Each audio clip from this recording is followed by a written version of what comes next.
ನಿಮ್ಮ ಸ್ವಾಗತ. ಮುದ್ದು ಮಕ್ಕಳೇ, ನಾವು ಓದುತ್ತಿದ್ದೇವೆ ತಿಳಿ ಕನ್ನಡ ದ್ವಿತೀಯ ಭಾಷಾ ಕನ್ನಡ ಪಠ್ಯ पुस्तक 8ನೇ ತರಗತಿ. आसान कन्नड़ा में आपका इस्तकबाल। प्यारे बच्चों, हम पढ़ रहे हैं तिली कन्नड़ा दूसरी जबान 8वीं क्लास की कन्नड़ा सबक किताब. गद्य भाग क्रम संख्ये 1 बुद्धನ सलहे. निरूपमा.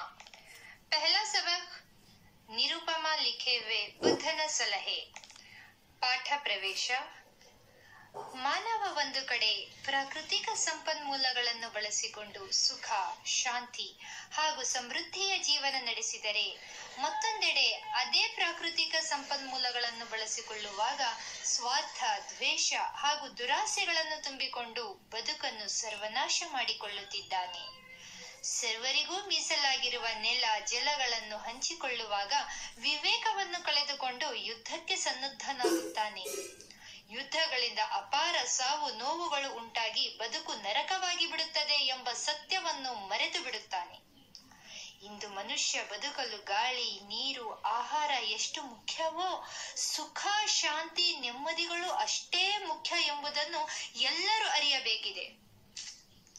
ಜೀವನದಲ್ಲಿ ಎಂತಹ ಸಮಸ್ಯೆಗಳು ಉದ್ಭವಿಸಿದರೂ ಅವುಗಳನ್ನು ವಿವೇಕದಿಂದ ಸೌಹಾರ್ದಯುತವಾಗಿ ಬಗೆಹರಿಸಿಕೊಳ್ಳಲು ಸಾಧ್ಯವಿದೆ ಎಂಬ ಸಂದೇಶ ಬುದ್ಧನ ಸಲಹೆ ಪಾಠದ ಮೂಲಕ ವ್ಯಕ್ತವಾಗುತ್ತದೆ.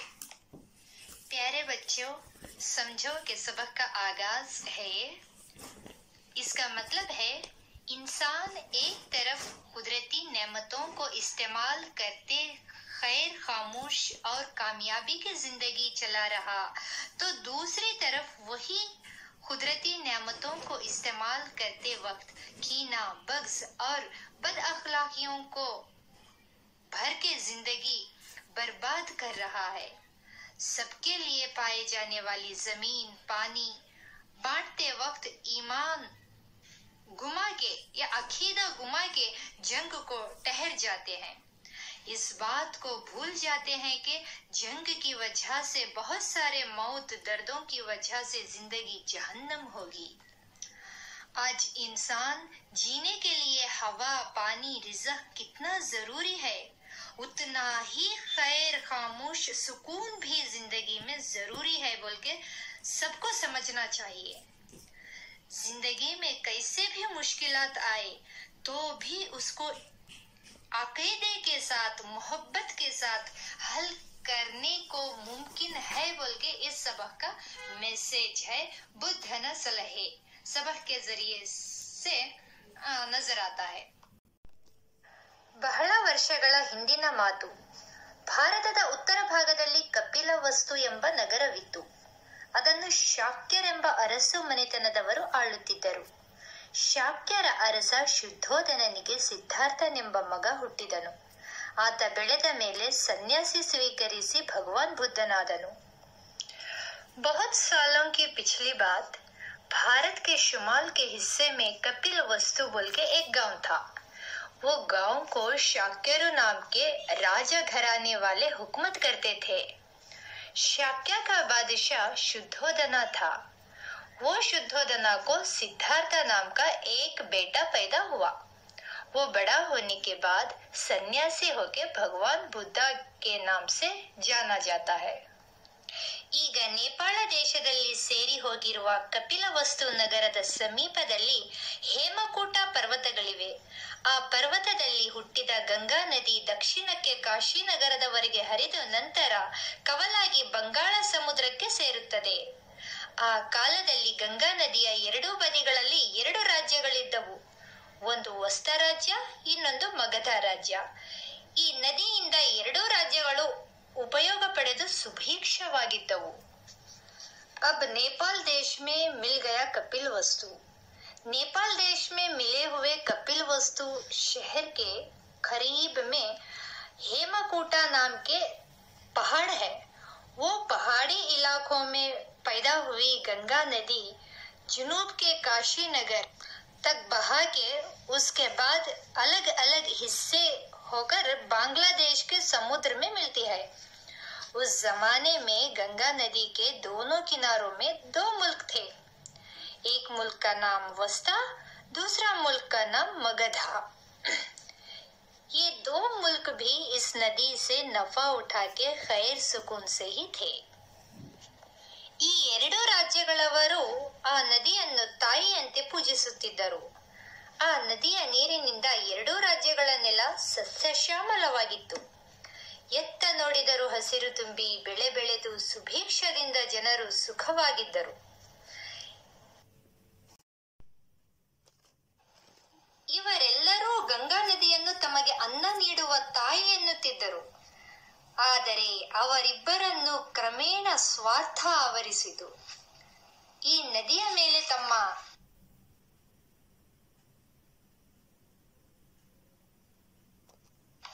ಸಂಪೂರ್ಣ ಅಧಿಕಾರ ಸ್ಥಾಪಿಸಬೇಕೆಂಬ ದುರಾಸೆ ಈ ಎರಡೂ ರಾಜ್ಯಗಳ ರಾಜರಿಗೆ ಉಂಟಾಯಿತು. ದಿನ ಕಳೆದಂತೆ ಈ ಸ್ವಾರ್ಥ ಹೆಮ್ಮರವಾಗಿ ಬೆಳೆದು ಎರಡೂ ರಾಜ್ಯಗಳವರು ಯುದ್ಧಕ್ಕೆ ಸಿದ್ಧವಾಗುವ ಉತ್ಕಟ ಪರಿಸ್ಥಿತಿ ಉಂಟಾಯಿತು. ये दोनों मुल्क के लोग भी उस नदी को माँ के जैसा पूजा यानी इबादत करते थे. उस नदी के पानी से दोनों मुल्क की जमीन हरी भरी थी. कहीं भी देखो सब्ज सब्जी वगैरह उगा के लोग बड़ी खैर से थे. ये सब लोग गंगा नदी को हमको रिज़्क देने वाली माँ बोलते थे. मगर धीरे धीरे इन दोनों में हसद पैदा हुई. इस नदी के ऊपर पूरा हुकूमत करने की बदनीयत इन दोनों मुल्क के बादशाहों को हुई. दिन ब दिन गुजरते ये हसद बहुत बड़ा दरख्त बन के ठहर गया. दोनों मुल्क के लोग जंग को तैयार होके ठहरने की हालात पेश आई. ಯುದ್ಧಕ್ಕೆ ನಿಂತಾಗ ಬುದ್ಧ ಭಗವಾನ್ ಅಲ್ಲಿಗೆ ಬಂದ. ಆತ ಯುದ್ಧಕ್ಕೆ ಸಿದ್ಧವಾದ ಎರಡೂ ಕಡೆಯ ಸೈನ್ಯಗಳನ್ನು ನೋಡಿ ಅವುಗಳ ನಡುವೆ ನಿಂತುಕೊಂಡ. ಬುದ್ಧ ದೇವನನ್ನು ನೋಡಿ ಎರಡೂ ಕಡೆಯವರು ಸ್ವಲ್ಪ ಹಿಂದಕ್ಕೆ ಸರಿದರು. प्यारे बच्चों, जो गौतम बुद्ध के आदर्श विचार यानी जुमलों से लोग मुतासिर होके इनको लोग भगवान का नाम दे दिए हैं. जो भी यहाँ जो है उसका तर्जुमा करेंगे हम. वो लोग जंग के लिए जमा होके ठहर जाते. उसी वक्त पहुंचते हैं वहां पे गौतम बुद्धा. इन्होंने जंग के लिए तैयार होके ठहरे हुए दोनों लश्कर को देख के उसके बीच खड़े हो जाते. बुद्धा को देख के दोनों तरफ के लोग थोड़ा पीछे हट जाते हैं. ಬುದ್ಧ ದೇವನು ಇಬ್ಬರೂ ರಾಜಮಂತ್ರಿಗಳನ್ನು ಹಾಗೂ ಇತರ ಅಧಿಕಾರಿಗಳನ್ನು ತನ್ನ ಬಳಿಗೆ ಕರೆದು ಎಲ್ಲರಿಗೂ ಕೇಳಿಸುವಂತೆ ಗಟ್ಟಿಯಾಗಿ ಕೇಳಿದ. बुद्ध दोनों राजा मंत्रियों को यानी बादशाह और वजीर बाकी अधिकारी के लोगों को उसकी नजदीक बुला के सबको सुने आए जैसा जोर की आवाज से पूछा, ನೀವು ಯುದ್ಧ ಮಾಡಲು ಏಕೆ ಸಿದ್ಧರಾಗಿದ್ದೀರಿ? आप जंग के लिए क्यों तैयार है? ನಮ್ಮ ಜೀವನಾಧಾರವಾದ ಗಂಗಾ ನದಿಯ ನೀರಿಗಾಗಿ ಅವರೆಲ್ಲರೂ ಒಕ್ಕೊರಳಿನಿಂದ ಉತ್ತರವಿತ್ತರು. हमारे जिंदगी का आधार यानी हम इसके मोहताज ही गंगा नदी के पानी के लिए उन सब लोगों एक ही आवाज में जवाब दिए. ನದಿಯ ನೀರು, ಮಾನವ ರಕ್ತ ಇವೆರಡರಲ್ಲಿ ಯಾವುದು ಹೆಚ್ಚು ಬೆಲೆಯುಳ್ಳದ್ದು?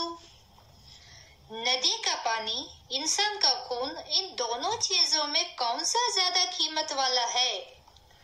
ಮನುಷ್ಯನ ರಕ್ತ ನದಿ ನೀರಿಗಿಂತ ತುಂಬಾ ಬೆಲೆಯುಳ್ಳದ್ದು.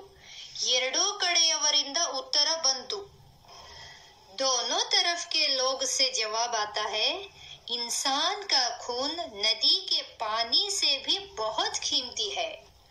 ಹಾಗಾದರೆ ನೀವು ಕಡಿಮೆ ಬೆಲೆ ಇರುವ ನೀರಿಗಾಗಿ ಅದಕ್ಕಿಂತಲೂ ಅಮೂಲ್ಯವಾದ ರಕ್ತವನ್ನು ಹರಿಸಲು ಏಕೆ ಸಿದ್ಧರಾಗಿದ್ದೀರಿ ಎಂದು ಬುದ್ಧ पुनः प्रश्निसिदा. बुद्ध फिर से सवाल करते हैं, जबकि इंसान का खून कीमती है तो फिर तुम कम कीमत के पानी के लिए उससे भी अफजल खून को क्यों बहाने के लिए तैयार हो? ನಮ್ಮ ಜೀವಗಳಿಗೆ ಈ ಗಂಗಾ ನದಿಯ ನೀರು ತುಂಬಾ ಅವಶ್ಯಕವಲ್ಲವೇ ಎಂದು ಎರಡೂ ಕಡೆಯವರು ಕೇಳಿದರು. दोनों तरफ के लोग फिर से जवाब देते हैं, हमारे जान के लिए ये गंगा नदी का पानी बहुत जरूरी है ना. ನೀವು ಜೀವಿಸಬೇಕೆಂದಿದ್ದೀರಲ್ಲವೇ, ಮತ್ತೆ ಸಾಯಲೇಕೆ ಸಿದ್ಧರಾಗಿದ್ದೀರಿ ಎಂದು ಕೇಳಿದ ಬುದ್ಧ. फिर बुद्धा पूछते, तुम जीना चाहते हो ना, और मरने के लिए क्यों तैयार हो. ಎರಡೂ ರಾಜ್ಯದ ಮಂತ್ರಿಗಳು ಹೀಗೆ ಹೇಳಿದರು, ಸ್ವಾಮಿ, ಎರಡೂ ರಾಜ್ಯಗಳ ನಡುವೆ ದ್ವೇಷ, ಅಸೂಯೆಗಳಿಂದ ಪರಿಸ್ಥಿತಿ ವಿಷಮಿಸಿದೆ. ಇದಕ್ಕೆ ಪರಿಹಾರವೇ ಇಲ್ಲ. ಈಗ ಯುದ್ಧದ ಹೊರತು ಬೇರೆ ದಾರಿ ಇಲ್ಲ. दोनों मुल्क के वजीर यूं बोलते, साहब, दोनों मुल्क के बीच बग़्ज़ हसद से हालात बिगड़ गई. इसके हल नहीं है. अब जंग के बगैर दूसरा रास्ता नहीं है. ಬುದ್ಧದೇವನಕ್ಕೂ, ನೀವು ದ್ವೇಷದಿಂದ ದ್ವೇಷವನ್ನು ಜಯಿಸಲು ಹೋದರೆ ಕೊನೆಗೆ ನಿಮಗೆ ಉಳಿಯುವುದು ಈರ್ಷ್ಯೆಯೇ. ಇವುಗಳಿಂದ ಜೀವಿಗಳಿಗೆ ದುಃಖವೇ ಹೊರತು ಸುಖವಲ್ಲ. ಈಗ ಸುಖವಾಗಿರುವ ನೀವು ದುಃಖ ತಂದುಕೊಳ್ಳುವ ಮಾರ್ಗ ಇದು ಎಂದಾಗ ಎರಡೂ ಕಡೆಯ ರಾಜರು ತೆಪ್ಪಗಾದರು. बुद्ध हंस के बोलते, तुम बग़्ज़ से बग़्ज़ को जीतने गए, आखिर में आपको बचने का बग़्ज़ हसद ही. इससे जानों को दुख दर्द होता, बल्कि सुकून नहीं. अब सुकून से है आप, फिर दुख पाने वाला रास्ता है. ये बात सुन के दोनों तरफ के बादशाह चुप खामोश रहे. ಅವರು ಕೇಳಿದರು, ಹಾಗಾದರೆ ಏನು ಮಾಡಬೇಕೆನ್ನುತ್ತೀರಿ ಭಗವಾನ್. दोनों तरफ के बादशाह पूछते फिर से, वैसा तो अब क्या करो बोलते भगवान. ಮನುಷ್ಯ ಸುಖವಾಗಿ ಜೀವಿಸಲು ನೀರು, ಗಾಳಿ, ಆಹಾರ ಎಲ್ಲವೂ ಮುಖ್ಯವಾದಂತೆ ಶಾಂತಿಯೂ ಅಷ್ಟೇ ಮುಖ್ಯ. ಯುದ್ಧದಿಂದ ಶಾಂತಿ ನಾಶವಾಗುತ್ತದೆ. ನೀವೇ ಕೈಯಾರೆ ನಿಮ್ಮ ಸುಖ ನಾಶ ಮಾಡಿಕೊಳ್ಳುತ್ತಿರುವುದನ್ನು ಬಿಟ್ಟು ವಿವೇಕ ತಂದುಕೊಂಡು ಸುಖವಾಗಿರಿ. ಪ್ರಕೃತಿ ಜೀವಿಗಳಿಗೆ ವರವೇ ಹೊರತು ಶಾಪವಲ್ಲ. ಆ ವರವನ್ನು ಸರ್ವ ಮಾನವರು ಸಮಾನವಾಗಿ ಹಂಚಿಕೊಂಡಾಗ ಎಲ್ಲರಿಗೂ ಸುಖ ಶಾಂತಿ ಸಿಗುತ್ತದೆ ಎಂದು ಬುದ್ಧದೇವ ಬೋಧಿಸಿದ. ಎರಡೂ ಕಡೆಯ ರಾಜರಿಗೆ ಈ ಸಲಹೆ ಸತ್ಯವೆನಿಸಿತು. ಎಲ್ಲರೂ ಬುದ್ಧದೇವನಿಗೆ ನಮಸ್ಕರಿಸಿ ಯುದ್ಧ ಬೇಡವೆಂದು ತಮ್ಮ ತಮ್ಮ ಊರಿಗೆ ಹೊರಟರು. ಅಂದಿನಿಂದ ಆ ಎರಡೂ ರಾಜ್ಯದ ಜನರು ಸ್ನೇಹದಿಂದ ಸುಖವಾಗಿದ್ದರು. इंसान सुकून से जीने के लिए पानी, हवा, रिज़्क़ सब कैसे जरूरी है, वैसे ही खामोशी सुकून भी उतना ही जरूरी है. जंग से सुकून बर्बाद होगा. आप ही अपने हाथों से सुकून को बर्बाद करना छोड़ के कायदे से सुकून से रहो. मौसम जानदार के लिए तोहफा ही है, बल्कि बद्दुआ नहीं है. वो तोहफे को सब सर बराबर से बांटने से सबको सुख शांति मिलती है बोल के बुद्ध फरमाते हैं. दोनों तरफ के बादशाहों को ये बात सही लगी. सब लोग बुद्धा को हाथ जोड़ के जंग छोड़ दे के अपने अपने गांव को चले जाते. उस दिन से वो दोनों मुल्क के लोग दोस्ती के साथ सुकून से रहते हैं. ಬನ್ನಿ ಪ್ರಿಯ ಮಕ್ಕಳೇ, ಕೃತಿಕಾರರ ಪರಿಚಯ ನೋಡೋಣ. ಡಾಕ್ಟರ್ ನಿರುಪಮರವರು 1933ರಲ್ಲಿ ತುಮಕೂರು ಜಿಲ್ಲೆಯ ಕೊರಟಗೆರೆ ತಾಲೂಕಿನ ಹೊಳವನಹಳ್ಳಿಯಲ್ಲಿ ಜನಿಸಿದರು. ಸಂಸ್ಕೃತ, ತೆಲುಗು, ಕನ್ನಡ, ಇಂಗ್ಲಿಷ್, ಹಿಂದಿ, ಬಂಗಾಳಿ ಭಾಷೆಗಳನ್ನು ಚೆನ್ನಾಗಿ ಬಲ್ಲ ಇವರು ವಿವಿಧ ಭಾಷೆಗಳ ಉತ್ತಮ ಕೃತಿಗಳನ್ನು ಕನ್ನಡಕ್ಕೆ ಅನುವಾದಿಸಿದ್ದಾರೆ. ಅವುಗಳಲ್ಲಿ ಪ್ರಮುಖ ಕೃತಿಗಳೆಂದರೆ ಅಮೃತ ಕಲಶ, ಪರಿತ್ಯಕ್ತೆ, ಭುವನ ವಿಜಯ ಇವು ಕಾದಂಬರಿಗಳು. ಭಾರತೀಯ ನಾರಿ ನಡೆದು ಬಂದ ದಾರಿ, ಭಾವಮುಖಿ ಇವು ಸಂಕಲನ ಕೃತಿಗಳು. ರಣಹದ್ದು, ಅಧಿಕಾರಿಗಳ ಅವಾಂತರ ಇವು ನಾಟಕಗಳು. ಮಕ್ಕಳ ಸಾಹಿತ್ಯ 25, ಕರ್ನಾಟಕದ ಕವಯಿತ್ರಿಗಳು ಇನ್ನೂ ಮುಂತಾದವುಗಳು. ಇವರಿಗೆ ಯುನಿಸೆಫ್ ಮಕ್ಕಳ ಸಾಹಿತ್ಯ, ಶಾಶ್ವತ ಸಂಸ್ಥೆಯ ಸದೋದಿತ ಪ್ರಶಸ್ತಿ, ಆರ್ಯಭಟ ಪ್ರಶಸ್ತಿ, ಅನುಪಮ ಪ್ರಶಸ್ತಿ, ಸಾಹಿತ್ಯ ಶಿರೋಮಣಿ ಪ್ರಶಸ್ತಿ, ಅತ್ತಿಮಬ್ಬೆ ಪ್ರಶಸ್ತಿಗಳು ಲಭಿಸಿವೆ. ಬುದ್ಧನ ಸಲಹೆ ಕಥೆಯನ್ನು ಶತಮಾನದ ಮಕ್ಕಳ ಸಾಹಿತ್ಯ ಪುಸ್ತಕದಿಂದ ಆಯ್ದುಕೊಳ್ಳಲಾಗಿದೆ. प्यारे बच्चों, अब देखेंगे कि डॉक्टर निरुपमा की तारुफ.